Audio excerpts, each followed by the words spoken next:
Welcome to this week's episode of Coffee with a Journalist, brought to you by the team at One Pitch. Are you looking for a more efficient way to find and pitch the right journalists?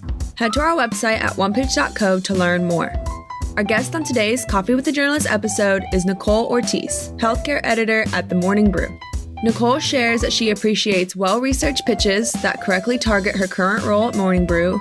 She loves creative subject lines like "Why are hospital gowns so ugly?" and explains that she also occasionally reports on sustainability topics.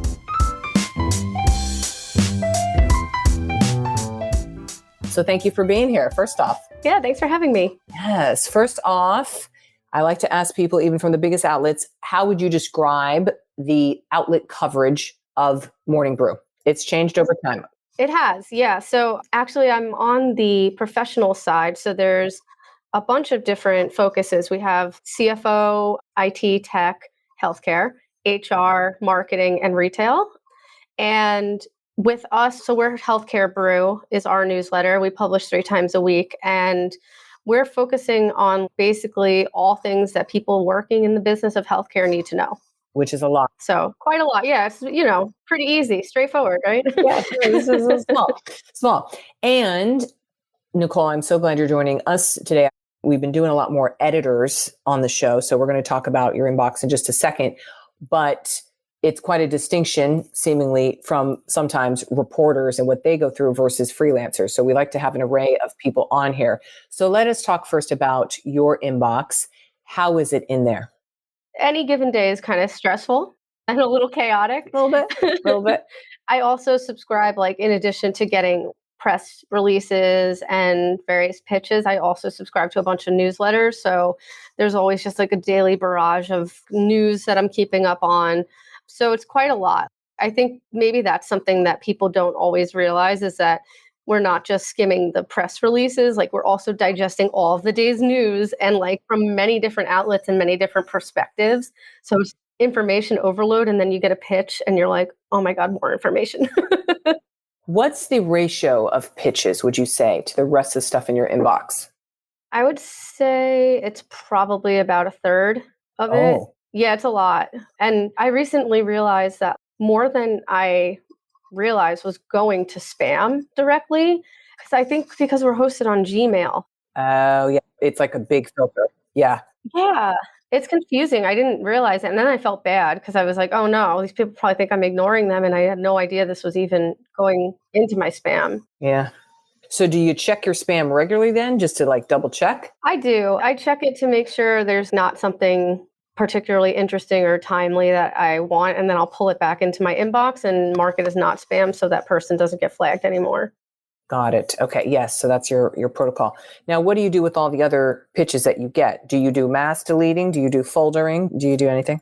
Yeah, I'm a meticulously organized person. So I have folders for everything, and I have a potential source and potential story folder. So certain things, if it's interesting to me, but I don't quite see a fit for it, I'll put it in that folder, and then periodically I'll skim that folder to see when I'm looking for story ideas to assign. I'll go through that and see if there's anything that jumps out at me. Some things I mass delete. Some things, if I really like the pitch, but I don't see it being quite relevant yet, I might respond to them and just give them a heads up, not at this time, but keep pitching me. And then others, a lot of times I honestly don't say anything, and I will forward it to my reporters and I'll assign it to them that way.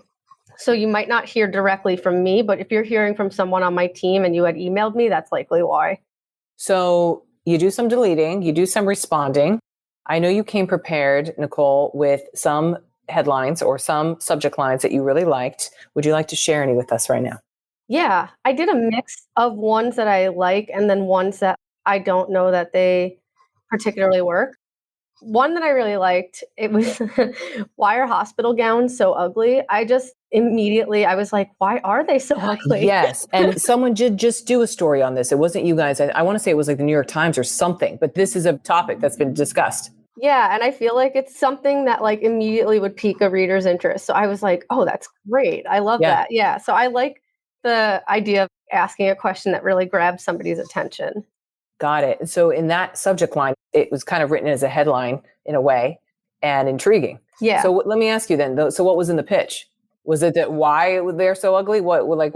It was more like a source who could talk on it. And then actually I was a little bit in the pitch. It ended up not really making sense for our audience. So I didn't even move forward with it, but it at least grabbed my attention. Okay. Yeah. Grabbed your attention. Okay. Another example. Okay. So this one, I feel like it isn't necessarily a favorite, but it says expert, thrive in the AI and digital age, staying relevant with future ready skills. So I chose that one because I feel like on the surface, it looks like it could be really helpful, but it's actually just like a lot of vague jargon. And to me, I don't necessarily like, I look at something like that. I don't know what it's going to be about. And I don't know if that's going to be helpful. And I feel like that would end up being something that I would end up deleting when I'm just like skimming. Yeah. Okay. Got you. Anything else? Yeah, this one is more of a vent. You came prepared. I did. I came with 5, but we don't have to go through all 5. Oh, yes. We rarely get that volume here. Yes, let's bring it, Nicole. This is gold. Gold. Okay, one of them is, it just says news, 2 announcements. And I was definitely intrigued, but I also wanted more. But intrigued because it's so bad, right? What are you going to do with that? Yeah, exactly. So that one was another, like, not a great one. And then I think I can bunch these other 2 together because I selected them for the same reason. So one says pitch for Nicole, feature on El Tequila Lino, tequila's 65-year growth and their future. And then the other says Selena Gomez. Tequila? Wait, Yeah. tequila? Okay. So the other says Selena Gomez, Rare Beauty's first brand campaign with Fred and Farid, Los Angeles. So the reason I got these is because I used to work at Adweek and I did like obviously marketing, campaign, editing, and reporting there. And then the tequila one, I wrote during a period when I was freelancing last year, I wrote a story about an alcohol brand. So I feel like these 2, they did their research, but not well enough where they knew where I'm currently at. So this is what I want to talk about for a second.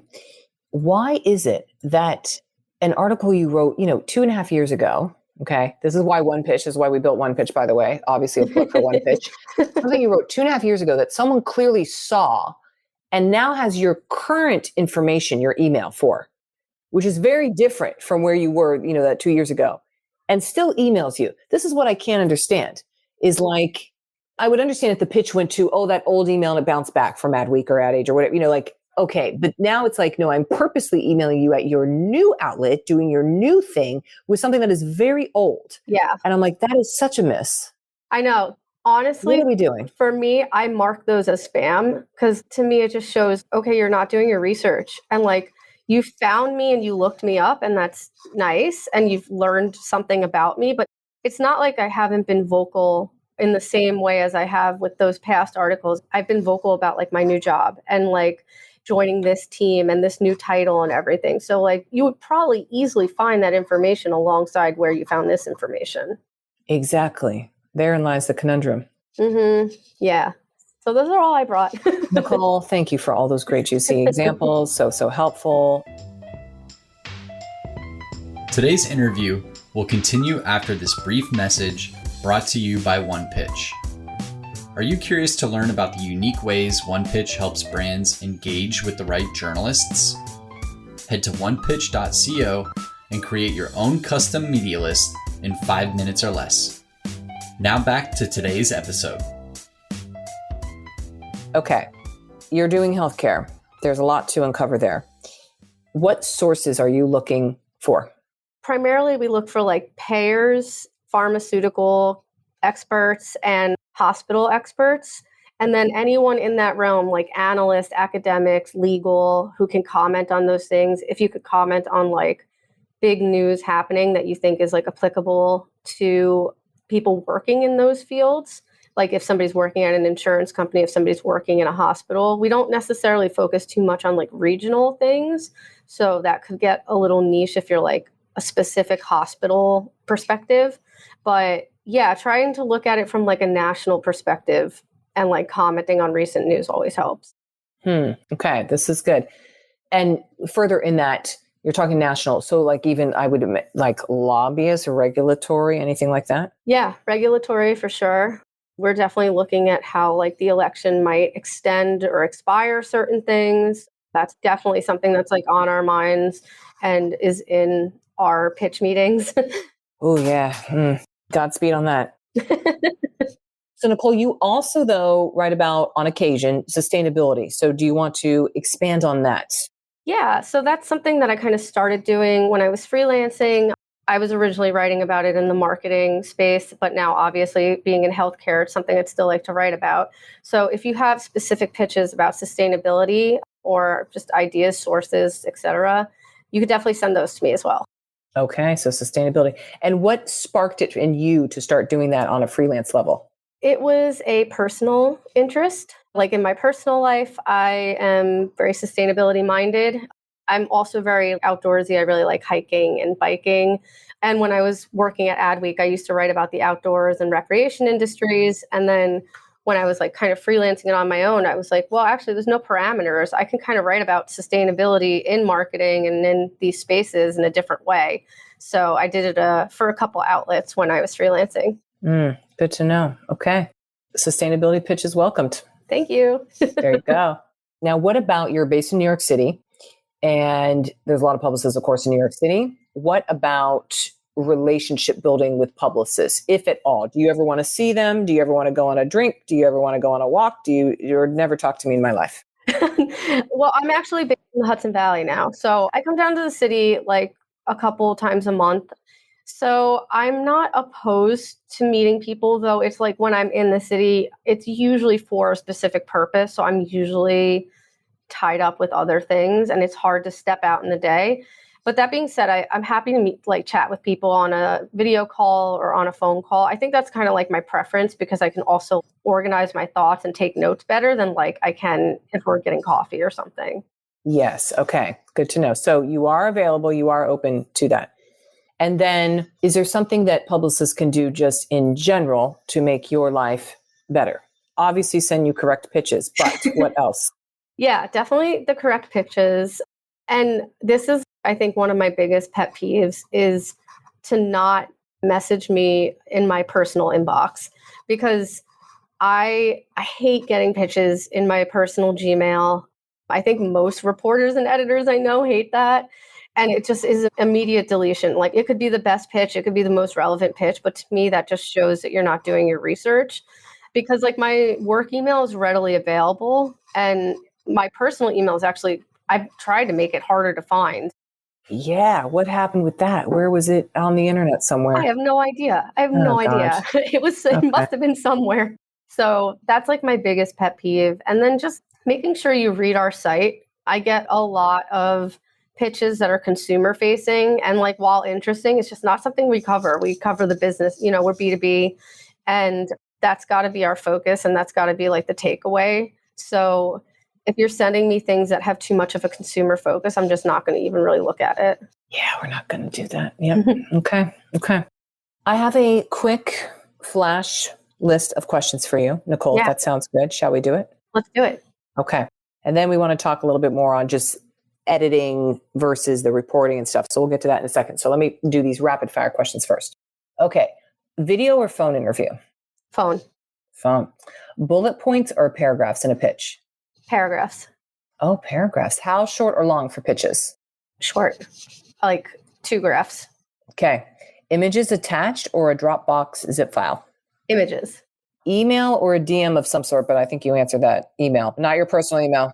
Yeah, my work email. Yep. Direct or creative subject lines?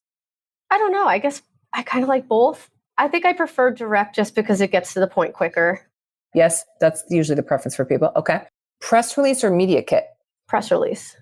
Any time that you review pitches, or is it all the time? Because you're crazy with keeping it clean. Yeah, I am an inbox zero girl. So I try to review it through the day. I don't think there's like a specific time. It's basically like, do I have spare time? Okay, I'll go through my inbox now.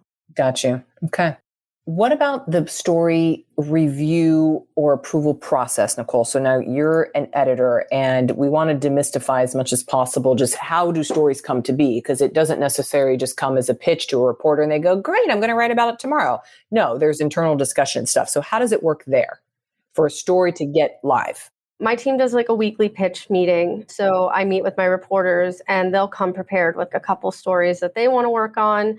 Most pitches come with like a working headline, the nut graph of your story, which is like your main idea, and where you answer the like, why this topic and why now, and potential sources they'd like to talk to. I think that's generally that happens like at a lot of publications when you have a pitch meeting, and we'll discuss things and give each other feedback. Like the whole team is very collaborative and communicative, and we'll kind of chat and like suggest other sources or suggest additional things to cover. And then when I'm assigning things, I'll either get something in my inbox or I'll be reading something and think of a story angle or an idea. And I have one-on-one meetings with my reporters. So if it's a longer story, I'll bring it up in our one-on-one and kind of float the idea by them. We'll have a conversation about it. I'll ask them to come back with like a more formal pitch to discuss in our like pitch meeting on Fridays. And then for shorter stories, like if we're just recapping quick news, it's usually just like forwarding over a press release, forwarding over something that we want to cover, a quick Slack conversation, maybe a huddle, and then kind of hammering it out there and going from there.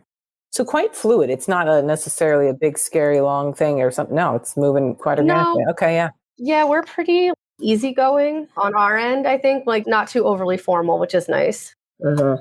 Some places it's way more formal, so. For sure. I wanted to ask. Nicole, is there anything we could do to tout, promote, talk about just how great Brew is and whatnot? Yeah, I mean, a little PR for you. Tell all your friends about Healthcare Brew.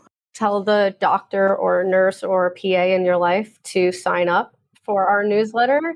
It hits your inbox 3 times a week. Yep. And yeah, you can like follow us, me and my reporters on LinkedIn. You can find us very easily on the newsletter. Like where I think it links to our author site and our LinkedIn and our Twitter accounts. And yeah, just follow us. Just follow us. Okay.